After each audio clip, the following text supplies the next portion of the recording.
जय हिंद। देखिए, हम देखते हैं एयर इंडिया की शुरुआत कैसे हुई और एयर इंडिया से गवर्नमेंट ने कैसे एयर इंडिया को टाटा से ले लिया और वापस टाटा को ये एयर इंडिया सौंप दी गई। और टाटा दुनिया की सबसे बड़ी एयरलाइन डील करके विस्तारा और एयर इंडिया को मर्ज कर रहा है। इससे क्या इफेक्ट पड़ने वाला है? भारतीय एयर इंडस्ट्रीज जो होती है वो 1932 में इसकी शुरुआत होती है, जो कराची से हवाई जहाज से उड़ान भरती है और मुंबई तक आती है। इस जहाज को उड़ा रहे थे JRD टाटा। इन्हें फादर ऑफ इंडियन एविएशन के नाम से जाना जाता है। यह कराची से मुंबई डाक लेके चिट्ठी लेकर पहुंची थी। उसके बाद अंग्रेजों ने, उस समय JRD टाटा के पास एविएशन फ्लाइट उड़ाने का, पायलट का सर्टिफिकेट था, इसलिए इनको अनुमति दे दिया गया और इस तरह से नींव पड़ी भारतीय एविएशन की। आजादी से पहले हमारे यहाँ वायु परिवहन प्रारंभ हो गए थे और देखते देखते टाटा अपनी बुलंदियां छूते गया और उस समय टाटा एयरलाइंस दुनिया की सबसे बेहतरीन सेवा देने वाले एयरलाइंस में हो गई थी। खुद JRD टाटा सफर किया करते थे और अगर कोई भी कमियां होती थी तो वो खुद उसको दूर करते थे। वो खुद एक पायलट थे और टाटा एयरलाइंस उस समय की सबसे बेहतरीन एयरलाइन हो गई। लेकिन जैसे देश आजाद हुआ उस समय सरकार प्राइवेट चीजों को अपने हाथ में लेना चाहते थे, क्योंकि जैसे ब्रिटिश ईस्ट इंडिया कंपनी एक प्राइवेट कंपनी बन के आई थी, तो नेहरू को जो उस समय थे प्रधानमंत्री, उनको ऐसा लगता था कि नहीं, हमें बहुत सारी चीजों को अंडरटेकिंग रख लेना चाहिए। इसी कड़ी में उन्होंने एयर इंडिया को एक्वायर कर लिया, राष्ट्रीयकरण कर दिया, जिसका नाम हो गया नेशनलाइजेशन। नेशनलाइजेशन 2 चरण में हुआ एयर इंडिया का। सबसे पहले 1947 जैसे देश आजाद हुआ 49%, उसके बाद 1953 में 100% एक्विजिशन हो गया गवर्नमेंट से। देखिए, जब किसी चीज को गवर्नमेंट खरीद लेती है तो उसे राष्ट्रीयकरण कहते हैं, क्योंकि गवर्नमेंट के पास अपना पैसा नहीं होता है, राष्ट्र का पैसा होता है, नेशन वेल्थ होता है उसके पास। जैसे हमारी कोचिंग है, अगर गवर्नमेंट एक्वायर करेगी तो पूरा पहले वैल्यूएशन निकालेगी, हाँ इसका इस कोचिंग में इतना खर्चा है, इतने स्टाफ है, इतने तरह तरह के सामान, पैनल, कैमरा, ये सब लगे हैं, उसको एक्वायर कर लेगी, तो हमारी कोचिंग हो गई राष्ट्रीयकरण। तो गवर्नमेंट जब किसी प्राइवेट चीजों को उसका पैसा दे देती है कि लो भैया इतना तुम्हारा वैल्यूएशन हुआ और ये कंपनी हमें दे दो, तो वो चीजें हो जाती है राष्ट्रीयकरण। सरकार ने बैंकों का भी राष्ट्रीयकरण किया था, एयर इंडिया का भी राष्ट्रीयकरण हो गया। इसी के साथ टाटा एयरलाइन जो हो गई थी वो एयर इंडिया हो गई और ये पूरी तरह से गवर्नमेंट के हाथ में चली गई। अब जानते हैं गवर्नमेंट के हाथ में जाने के बाद यहाँ पे अधिकारी लोग का बोलबाला हो जाता है और धीरे धीरे एयर इंडिया के बुरे दिन चालू हो गए। और एयर इंडिया देखते देखते 70 सालों में इतना बुरा हाल हो गया कि प्रतिदिन एयर इंडिया को 20 करोड़ का लॉस लगता था। प्रतिदिन 20 करोड़ का लॉस हो गया। इतना हालत खराब हो गया एयर इंडिया, क्योंकि इसको हैंगर में रखने का भी पैसा नहीं निकलता था। गाड़ियां जो एयरलाइन जहां रहती हैं मेंटेनेंस वगैरह के लिए, उसे हैंगर कहते हैं, उसका चार्ज देना पड़ता है। बहुत डिफिकल्टीज में चली गई एयर इंडिया। तो गवर्नमेंट ने देखा कि इतना लॉस उठाने से बेहतर है इसकी बोली लगा के इसे हैंड ओवर कर दिया जाए। तो टाटा के लिए ये एक अपॉर्चुनिटी था अपनी खोई हुई संपत्ति वापस लेने की। 18,000 करोड़ की बोली लगाकर टाटा एयरलाइंस ने टाटा ने इसे एक्वायर कर लिया, इसके पूरे फ्लीट यानी पूरे बेड़ा को एक्वायर कर लिया। 70 साल के वनवास के बाद जो JRD टाटा से एयर इंडिया को लिया गया था, वापस रतन टाटा को एयर इंडिया पूरे फ्लीट के साथ उसे लौटा दिया गया। एक लंबा वनवास काटना पड़ा एयर इंडिया को वापस आने के लिए और ये गवर्नमेंट का बहुत सही डिसीजन था। एयरलाइंस एक प्रीमियम सेक्टर होती है। गवर्नमेंट को कोशिश करना चाहिए कि जो मिडिल क्लास या लोअर तबका है उसकी जरूरतों की चीजों को अपने हैंडओवर में ले। जो प्रीमियम कैटेगरी की चीजें हैं वो प्राइवेट ही उसे अच्छे से हैंडओवर कर पाते हैं, उसे अच्छे से डील कर पाते हैं। इस तरह से गवर्नमेंट ने एक अच्छा डिसीजन लेते हुए अपने सर से क्या जरूरत है बोझ लेने का, इतना घाटा हो रहा है, और रतन टाटा को सौंप दिया गया। अब जैसे Tata airlines air India Tata के हाथों में आती है, अब इसको पुनः रिफॉर्म करने की तैयारी शुरू हो जाती है। और इसी क्रम में दुनिया के एविएशन की हिस्ट्री में सबसे बड़े एयरक्राफ्ट का ऑर्डर प्लेस किया जाता है 470 जहाजों का। हालांकि इससे पहले अमेरिकन एयरलाइन ने 450 जहाजों का ऑर्डर एक बार में दिया था 2011 में, लेकिन 2023 में 470 विमान का दिया गया। लगभग 80 से 100 बिलियन डॉलर की ये डील है। इस डील में 2 कंपनियों के पास ये डील जारी है। पूरी दुनिया में 2 कंपनी सबसे ज्यादा एयरक्राफ्ट बनाती है कॉमर्शियल सेक्टर में, एक बोइंग बनाती है, दूसरा एयरबस बनाती है। इन 470 विमानों में से 220 विमान बोइंग को ऑर्डर किए गए हैं और 250 विमान एयरबस को ऑर्डर किए गए हैं। यानी यह बाजी एयरबस के पलड़े में भारी है थोड़ा सा। देखिए, बोइंग के जहाजों को जितना देखेंगे उसकी नंबर सीरीज 7 से स्टार्ट होगी, 737, 747, 777, 787। जब भी इस कोड का दिखेगा तो वो जहाज समझिएगा बोइंग का है। और एयरबस की जहाजें ए से शुरू होती हैं, 3 से स्टार्ट, A3 19, 20, 21, A3 350, A380 सबसे बड़ी जहाज है ये A380। ये अभी तक का मतलब कॉमर्शियल लेवल का है जिसमें पैसेंजर को ले जाया जाता है। तो एयरबस की शुरुआत A390, 20, 21 ऐसे होती है। बोइंग की इस टाइप से होती है। और भी बहुत सारे डिफरेंसेज हैं इन दोनों जहाज़ों में। अंतर देखने के लिए अगर देखेंगे तो ये ज़्यादा एरोडायनामिक है, इसका थुथुर ज़्यादा ऐसे निकला होता है, जबकि एयरबस का थोड़ा सा गोल टाइप का निकला होता है।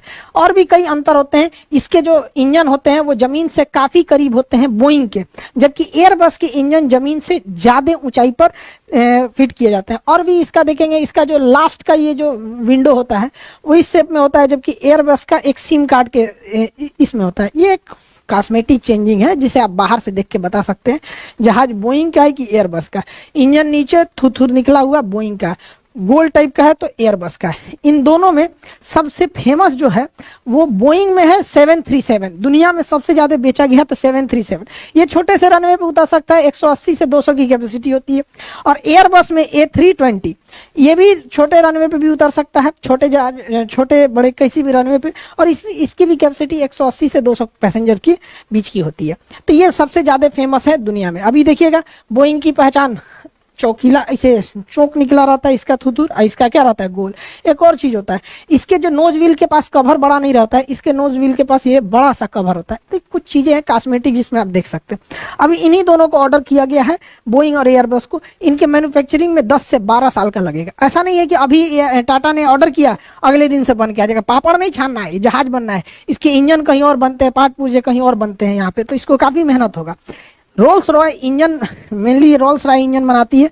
इंजन के मैन्युफैक्चरिंग में रोल्स रॉय का एक दबदबा है। रोल्स रॉय कंपनी ब्रिटेन की है, वहां से इंजन होगा, वहां के लोगों को रोजगार मिलेगा। एयरबस फ्रांस की कंपनी है, वहां पे एयरबस बनेगी, वहां के लोगों को रोजगार मिलेगा। बोइंग यूएस की कंपनी है, वहां पे रोजगार मिलेगा। बोइंग में एक और चीज देखिएगा, बोइंग के कुछ जहाजों में ये हम्प निकला होता है, ये हल्का सा उठा रहता है। एक्चुअली इसकी कहानी ये है कि ये यूएस एयरफोर्स के लिए बनाया जा रहा था, मिलिट्री एयरक्राफ्ट, लेकिन बोइंग से ऑर्डर ये हट के लॉकहीड मार्टिन के पास चला गया। तो बेसिकली इसे इसलिए उठाया गया था ताकि आगे से कार्गो लोड किया जा सकते। बाद में इतना हैवी खर्चा हुआ था तो बोइंग ने इसे कमर्शियल एयरलाइन बना के मिलिट्री के जगह पे आम पब्लिक के लिए सौंप दिया। तो ये पूरी ओवरऑल की ये डील है। अब एयर इंडिया जो है उसके पास पहले से विस्तारा एयरलाइंस थी, इन दोनों को मर्जर किया जा रहा है। ये मर्जर पूरी दुनिया में बहुत बड़ा प्रभाव छोड़ेगा। विस्तारा एयरलाइन टाटा और सिंगापुर का एक ज्वाइंट वेंचर है। इसकी शुरुआत 2015 में हुई थी। इसमें टाटा का 51% हिस्सेदारी था और सिंगापुर एयरलाइंस की 49% हिस्सेदारी से ये विस्तारा चल रही थी। जो लोग विस्तारा में सफर किए होंगे उन्हें पता होगा ये काफी प्रीमियम सर्विस देती है। इसको ऐसा लगता है कि हाँ फुल सर्विस एयरक्राफ्ट है। फुल सर्विस एयरक्राफ्ट उसे कहा जाता है। हालांकि एयर इंडिया भी फुल सर्विस एयरक्राफ्ट है, मतलब इसमें बिजनेस क्लास भी रहेगा, वीआईपी सीट, इकोनॉमिक भी रहेगा, प्रीमियम इकोनॉमी भी रहेगा, मतलब हर तरह की सीटिंग रहेगी यहाँ पर। तो इसकी फैसिलिटीज काफी बेहतरीन थी। एयर इंडिया की भी बेहतरीन थी, सरकारी हाथ में गया था तो गड़बड़ा गया था। अब इन दोनों का मर्जर कर दिया गया, दोनों का आपस में मर्जर कर दिया गया। मर्जर से ये हुआ कि ये छोटी एयरलाइन थी, इसका मर्जर बड़े एयरलाइंस में हुआ। टाटा इसमें भी था, टाटा इसमें भी था। अब बात अटक जाती है सिंगापुर एयरलाइन की, क्योंकि सिंगापुर एयरलाइन की हिस्सेदारी इसमें थी। डायरेक्ट आप बिना पूछे मर्जर नहीं कर सकते। तो सिंगापुर एयरलाइन का कहना था कि भैया एक काम करो, हमसे 2000 करोड़ और ले लो। तो सिंगापुर एयरलाइन मर्जर के बाद इसमें 2000 करोड़ रुपए और डालेगा और एक बड़ी एयरलाइन यानी एयर इंडिया में सिंगापुर एयरलाइन की हिस्सेदारी 25% हो जाएगी और टाटा की हिस्सेदारी 75% हो जाएगी। सिंगापुर एयरलाइन भी बहुत बेहतरीन फैसिलिटी के लिए जाना जाता है। तो ये मर्जर के बाद अब ये हाल हो जाएगा एयर इंडिया के पास। इससे कई फायदे होंगे। देखिए, दो अलग अलग एयरलाइन के कर्मचारी कभी एक दूसरे में ओवरलैप नहीं कर सकते। तो होता क्या था कि मान के चलिए ये वाला है विस्तारा का और ये है एयर इंडिया का। अब इसमें जहाज आने वाली है 10 बजे और इसकी जहाज आने वाली है 9 बजे। तो 9 बजे इसका पूरा स्टाफ बिजी हो जाएगा और इसका वाला टुकु टुकु देखेगा या मेरी जहाज तो 10 बजे आने वाली है। तो लगेज काउंटर पे कोई पूरा बिजी है, कोई फुल टू एकदम खाली बैठा है। तो अगर दोनों एक साथ मर्ज हो जाएंगे तो दोनों एक साथ वर्क करेंगे, इससे कॉस्टिंग भी बचेगी, अलग सैलरी इनको ना देने की, एक ही से क्या हो जाएगा, दोनों के हेल्प हो जाएंगे, एक साथ काम हो जाएगा। इसके अलावा अन्य सारे स्टाफ में देखेंगे बचे। बोर्डिंग काउंटर पे क्या है कि अगर विस्तारा की बोर्डिंग हो रही है एयर इंडिया वाला चुपचाप देखेगा मुंह। तो ये इसका हेल्प नहीं कर सकता, इसका नहीं कर सकते, क्योंकि सबके ड्रेस अलग होते हैं, सबके अलग होते हैं, कंफ्यूज हो जाएंगे यात्री सब इसमें। तो अभी मर्जर से क्या हो जाएगा, स्टाफ भी कम स्टाफ मिलके, दोनों के स्टाफ मिलके ज्यादा वर्क कर सकते हैं यहाँ पर। बसेज क्या होती हैं, सारे एयरलाइंस की अलग अलग बसेज होती हैं। तो अब विस्तारा की अलग, एयर इंडिया की अलग, मर्जर करने से दोनों को फायदा हो जाएगा, कॉस्ट कम आएगी। और भी क्या है, मेंटेनेंस मशीनरीज में ज्यादा कम खर्चा। जो पुश बैक एक ट्रक होता है, जहाज पीछे नहीं जाती है अपने इंजन के, हालांकि जा सकते हैं लेकिन इंजन पे बुरा असर पड़ता है, इसलिए उसको ढकेल के पीछे करना होता है। तो अलग अलग एयरलाइन अपने लिए पुश बैक मशीन रखती है अलग अलग। पैसेंजर को चढ़ाने लोड करने के लिए, खाने पीने के सामान लोड करने के लिए, लगेज चढ़ाने लोड करने अनलोड करने के लिए, तो अलग जितनी एयरलाइंस अलग अलग रहेंगे, विस्तारा अलग, एयर इंडिया अलग, तो क्या है कि एक ही चीज के लिए दो बार खर्च करने पड़ेंगे। ऐसे क्या है कि मर्ज कर दिया गया, एक ही से काम हो जाएगा, दोनों का इसमें फायदा हो जाता है। सफाई कर्मचारी सबके अलग अलग होते हैं, मर्जर के बाद सबके सफाई जरूरी होता है। दोनों का जब मर्जर हो जाएगा तो पायलट भी हैं, इसके पायलट इसको उड़ा सकते हैं, इसके पायलट इसके उड़ा सकते हैं। दोनों का मर्जर होने से ये फायदा है। केबिन क्रू इसके भी, दोनों के मर्ज हो जाएंगे। इस मर्जर और 470 प्लेन के डील से जो सबसे बड़ा फायदा हुआ है वो ये हुआ है कि टाटा अब इंडिया में ही एक एरोनॉटिक्स एकेडमी डालेगा जहां पायलटों को ट्रेनिंग दी जाएगी, क्योंकि इतने ज्यादा पायलट्स की जरूरत पड़ेगी। एक जहाज पर लगभग 12 पायलट की जरूरत होती है, तो लगभग 6000 पायलट की जरूरत तो इनको टाटा को ही पड़ने वाली है। तो 6000 पायलट की जरूरत पड़ेगी, तो दूसरे जगह भेज के सिखाने की क्या जरूरत है, इंडिया में ही एक एकेडमी डाल दीजिए, साथ में एक मेंटेनेंस सेंटर डाल दिया जाएगा, क्योंकि भारी भड़कम जहाज है, यहीं पे इंजीनियर रहेंगे, अपना मेंटेनेंस करेंगे। तो मेंटेनेंस और एविएशन में काफी ज्यादा इसमें कॉस्ट कटिंग होगी, और एयरलाइंस में कॉस्ट कटिंग रहना जरूरी है, क्योंकि इसमें फ्यूल कंजम्पशन बहुत ज्यादा होता है, तो हर जगह से आपको कॉस्ट कटिंग करनी पड़ती है। इससे कर्मचारी भी बचेंगे, दोनों के मर्जर से कई सारे कर्मचारी, चाहे वो मेंटेनेंस हो या ग्राउंड फोर्स की स्टाफ हो। इससे फायदा एक और होगा, ज्यादा से ज्यादा रूट कवर होगा, छोटे से छोटे गांव तक में भी, मतलब छोटे से छोटे शहर तक में भी एयरलाइंस अगर संख्या ज्यादा रहेगी तो उसे पहुंचने में आसानी हो जाएगी। अब देखिए, एक जहाज जो होती है उसमें कई सारे वर्कर काम करते हैं, तो टाटा जो 470 प्लेन का ऑर्डर प्लेस किया है, इसके लिए 65,000 लोगों की जरूरत पड़ेगी। तो 65,000 लोगों को तो डायरेक्ट इसने रोजगार दे दिया, यानी 65,000 घरों का चूल्हा जलेगा इस एक डील की वजह से। एक जहाज पे अगर आप 12 पायलट लेते हैं तो अलग अलग एयरलाइंस का अलग अलग है। हम लोग एक तुलनात्मक अध्ययन करके देखते हैं। इंडिगो एक जहाज को ऑपरेट करने के लिए 95 स्टाफ को रखता है, इसमें पायलट, क्रू और ग्राउंड फोर्स सब शामिल है। 95 ऐसे समझिए, क्योंकि इंसान की कैपेसिटी तो 8 घंटे ही काम करने की है, मशीन की कैपेसिटी तो 24 घंटा उड़ाओ भैया उसको। एक सुबह की भी फ्लाइट है, रात में भी फ्लाइट है, तो इस 95 को आप 3 स्लॉट में बांट सकते हैं, 8-8 घंटा करके, यानी 30-30 के स्लॉट में 3 स्लॉट इसको रखेगा। आप ऐसे ओवरव्यू में समझिए कि एक बार में 95 नहीं रहते हैं। अगर कोई जहाज है सुबह 9 बजे उतरा, फिर इसकी एक अगली फ्लाइट रात 2 बजे तक है, तो जो स्टाफ सुबह 9 बजे ड्यूटी पे आया था उसको आप रात 2 बजे तक नहीं रखेंगे ना, उसके लिए एक अलग स्लॉट रखेंगे। तो ये 95 क्या है ना, इसमें स्लॉट भी बटे होते हैं। लेकिन इतना माइंड मेकअप करके इंडिगो चलती है कि उसके पास एक एयरक्राफ्ट है तो 95 एवरेज स्टाफ लेके चलती है। वहीं एयर इंडिया 141 लोगों को लेके चलती है, उसके हिसाब से इतने चाहिए। कतर एयरवेज जो है उसमें 133 लोगों की जरूरत होती है एक फ्लाइट के हिसाब से, ठीक है। जबकि अच्छी सुविधा देने के मामले में एमिरेट्स और एतिहाद पूरी दुनिया में फेमस है कि एमिरेट्स में 231 क्रू मेंबर की टोटल इसमें जरूरत पड़ती है, 231। एतिहाद के लिए 211। पाकिस्तान एयरलाइन पीआईए के लिए एक जहाज ऑपरेट करने के लिए 550 लोग। भैया अच्छा ट्रेनिंग दो, अच्छे लोगों को रखो, ज्यादा काम करेंगे सब। भ्रष्टाचार कितना ज्यादा है किसी देश में, आप आइडिया लगा सकते हैं। तो पाकिस्तान में अभी इसके ऊपर इंक्वायरी हुई थी, तो अभी इन लोगों ने भी घटाया कि भैया दुनिया के इतने अच्छे अच्छे जहाजों को उड़ाने के लिए इतने कम लोग मिलकर अच्छे से उड़ा दे रहे हैं, तुम लोग क्या कर रहा है जो इतने जरूरत है। भ्रष्टाचार समझते हैं, आज उसकी दुर्दशा इसी वजह से हुई है। करप्शन किस हाई लेवल पे गया है जिसका कोई हद नहीं। पता नहीं क्या कर रहे थे उसके एविएशन वाले, ये सब चीज नहीं देख रहे थे। देखिए, इस डील में 2 तरह के जहाजों को शामिल किया गया है, वाइड बॉडी एयरक्राफ्ट और नैरो बॉडी। वाइड बॉडी मतलब चौड़े जहाज, नैरो मतलब पतले। नैरो जहाज में बीच में बस एक रास्ता होता है, 3 सीट इधर 3 सीट इधर होती है, यानी 6 सीट होती है। A B C D E F, यहां से बाईं ओर से शुरू होता है, ए से उधर एफ तक जाता है। वही वाइड बॉडी में चौड़े एयरक्राफ्ट होते हैं, उसमें 2 रास्ते होते हैं, एक रास्ता ये हो गया, एक रास्ता ये हो गया। इसमें कुछ सीटें इधर होती है, कुछ बीच में होती है, कुछ उधर होती है। अब ये एयरलाइंस की अपनी सीटिंग अरेंजमेंट के हिसाब से अपना सेट करते हैं, बट ये चौड़ी होती है, ये पतली होती है, ठीक है। दुनिया में ज्यादा ये नैरो बॉडी ही चलती है, लेकिन जब लंबी दूरी तक जाना होता है तो वाइड बॉडी एयरक्राफ्ट को प्रीफर किया जाता है। कुछ लोगों का कहना है कि विस्तारा ज्यादा सुविधा देती थी एयर इंडिया के तुलना में। देखिए, एयर इंडिया सुविधा बहुत अच्छी देती थी, बशर्ते ये सरकारी हाथ में चली गई थी। अब विस्तारा का मर्जर इसमें क्यों कर दिया गया, जिसके रीजन है, एयर इंडिया के पास रूट ज्यादा है, फैसिलिटी ज्यादा, एयरक्राफ्ट ज्यादा। ये अभी नई एयरलाइंस थी और छोटी है, हालांकि इसने बहुत कम समय में बहुत अच्छी बुलंदियां हासिल करी। इससे एक और प्लस पॉइंट है एयर इंडिया के साथ, एयर इंडिया स्टार एलायंस का ग्रुप है। देखिए, पूरी दुनिया में एयरक्राफ्ट की अपनी एक लॉबिंग चलती है, गुटबाजी चलती है, ग्रुप चलती है, जिसमें सबसे बड़ा ग्रुप जो है वो स्टार एलायंस का है। स्टार एलायंस में 26 एयरक्राफ्ट कंपनियां आती हैं अलग अलग। ये दुनिया में तीन ग्रुप में सबसे बड़ा एक ग्रुप है वन वर्ल्ड, एक ग्रुप है स्काई टीम, उसमें सबसे प्रीमियम ग्रुप जो होता है उसको कहा जाता है स्टार एयरलाइंस। स्टार एयरलाइंस की फ्लाइटें इंटरनेशनली ज़्यादा रूट कवर करती हैं, उन्हें लंदन, न्यूयॉर्क, वाशिंगटन जैसे एयरपोर्ट पे इजीली स्लॉट मिल जाता है, जिससे कि वो वहाँ पे लैंड कर सकते हैं, इजीली सुविधाएं मिल जाती है। इस स्टार एयरलाइंस के 26 एयरलाइंस के ग्रुप में एकमात्र इंडियन कंपनी एयर इंडिया है, बाकी इंडिया की कोई कंपनी नहीं है किसी ग्रुप में यहाँ पे। तो ये बड़ा प्लस पॉइंट होता है कि इंटरनेशनल रूट कवर करने में एयर इंडिया को आसानी होती है। और एयर इंडिया स्टार एयरलाइंस के ग्रुप में 2014 में शामिल हुआ था, इसलिए जो लोग फ्लाइट में सफर किए होंगे वो देखिएगा एयर इंडिया के जहाज के आगे ये लोगो मिलेगा।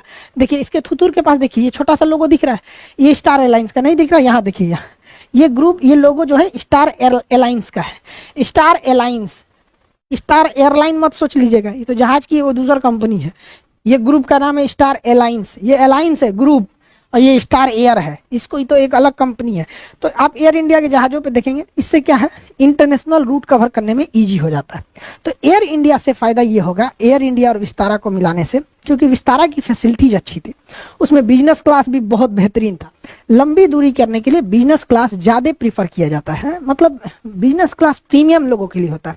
हालांकि इकोनॉमी में ऐसे सीट दे दिया जाता है नॉर्मल बैठने के लिए सब में। इंडिगो देखिएगा तो इकोनॉमी में केवल उसमें सारा का सारा इकोनॉमी ही है, सारा सीट ऐसा ही मिलेगा, आपको इस टाइप का बिजनेस सीट नहीं मिले। हालांकि इकोनॉमी से ये 3 से 4 गुना महंगा होता है, ये ज़्यादा महंगा होता है क्योंकि इसमें ना सीटिंग कैपेसिटी भी 3 की जगह 2 ही बैठाता है, गद्दादार सीट देता है बढ़िया से। तो काफ़ी फैसिलिटीज अब दोनों को मर्जर करने से हो जाएगी, जिससे कि इंटरनेशनल रूट को कवर किया जा सकता है।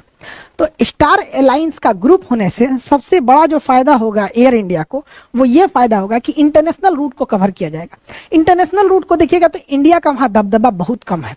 वहाँ पे थाई एयरवेज है, एहतियात है, एमिरेट्स है, ब्रिटिश एयरवेज है, ये अमेरिकन एयरलाइन, इन लोग का दबदबा है। हम लोग का डोमेस्टिक में दबदबा है, डोमेस्टिक में, लेकिन इंटरनेशनल रूट में हम लोग का दबदबा नहीं है। तो इससे क्या है कि इंटरनेशनल रूट में हम लोग को काफ़ी ज़्यादा फायदा मिलने वाला है। इसके अलावा अगर देखिएगा तो इंडिया का डोमेस्टिक मार्केट में जो घरेलू उड़ान है उसमें 56% हिस्सेदारी इंडिगो की अकेले है। वहीं एयर इंडिया ग्रुप की जो 3 एयरलाइंस है, एयर इंडिया, विस्तारा और एयर एशिया, इन तीनों को मिला देंगे तो 24% हिस्सेदारी है। लेकिन इतने बड़े ऑर्डर के बाद टाटा एक लंबी छलांग लेने वाला है। अब भारत में एयरलाइंस के बीच में कंपटीशन होगा, कंपटीशन हो अच्छी बात है, सर्विस अच्छी मिलेगी, फैसिलिटीज अच्छी मिलेगी, ज़्यादा से ज़्यादा किराए में कमी आएगी, एक आम इंसान भी सफ़र, हवाई सफ़र को अच्छे से कर सकता है। अब टाटा की एयर इंडिया अगर इतना बड़ा ऑर्डर कर रही है तो जो इंडिया में सबसे बड़ी घरेलू उड़ान को इंडिगो देखती है वो शांत तो बैठेगी नहीं। इंडिगो की जो शुरुआत हुई थी 2005 में हुई थी, उन्होंने 100 जहाज का ऑर्डर दिया था, 2011 में 180, 2016 में 400 जहाज़ों का, 2020 में 300 जहाज़ों का ऑर्डर दिया था। अभी इसमें से आधे जहाज ही आए हैं, अभी आधा आना बाकी है। यानी एयर इंडिया की तो जहाज़ों का आना ही चालू होगा 2030 के आसपास में, उसके पहले एयर इंडिया की ये सारी जहाज़ें आने लगेंगी। और अभी खबर ये आ रही है कि एयर इंडिया को देखकर इंडिगो एयरलाइंस भी, जो ये सारी जो इंडिगो की एयरलाइंस है, इसने भी अभी लगभग 500 और जहाज़ों का, नए जहाज़ों का ऑर्डर का मन बना लिया है। और अगर ये रियलिटी में हो जाता है तो पूरी दुनिया के एविएशन में भारत का दबदबा हो जाएगा। क्योंकि अब ये क्या है ना, इंडिगो भी तो शांत बैठने वाला नहीं है। इंडिगो क्या कर रहा है, ये अपने नए रूट्स को आगे कर रहा है। वर्जिन एयरलाइंस के जो रिचर्ड ब्रेंसन है, उन्होंने कहा था कि अगर आपको बहुत जल्दी करोड़पति बनना है तो अरबों रुपए के साथ, मतलब एक हैवी कैपिटल के साथ आपको एयरलाइंस इंडस्ट्री चालू करना चाहिए। क्योंकि एयरलाइंस में वही जो जी सकता है जिसके पास बहुत ज़्यादा पैसा है। बहुत खर्चीला इंडस्ट्री होता है ये एयरलाइंस इंडस्ट्री यहाँ पर। अब देखिए भारत में क्या है, आज की ये कंपनियाँ इतने जहाज़ों को क्यों खरीद रही हैं? इतनी ज़्यादा जहाज़ों को खरीदने के रीजन भी है भारत सरकार का उड़ान योजना। भारत सरकार बहुत सारे नए एयरपोर्ट को बढ़ावा दे रही है और लगभग 90,000 करोड़ रुपए से नए नए एयरपोर्ट को बनाया जा रहा है, जिसमें सबसे बड़ा बनाया जा रहा है नोएडा के जेवर एयरपोर्ट को। अभी लंबा समय लगेगा उसमें, 90,000 करोड़ रुपए जब इन्वेस्ट किया जा रहा है। और अभी भारत में घरेलू उद्योग में, घरेलू उड़ान में केवल 5% लोग हवाई जहाज का सफर करते हैं। 5%, सोचिए अगर 5% सफर करते हैं तो ये हाल हो रहा है। जिस दिन अगर ये 15 से 20% सफर होने लगेगा, अगर ज्यादा एयरपोर्ट की कनेक्टिविटी हो जाएगी, अच्छे एयरपोर्ट, अब जैसे पटना एयरपोर्ट जैसे नहीं, 9,000 फीट रनवे होना चाहिए, 7,000 है यहाँ पे, बहुत खतरनाक एरिया है यहाँ पे, उतना ध्यान नहीं दिया जाता है बिहार को।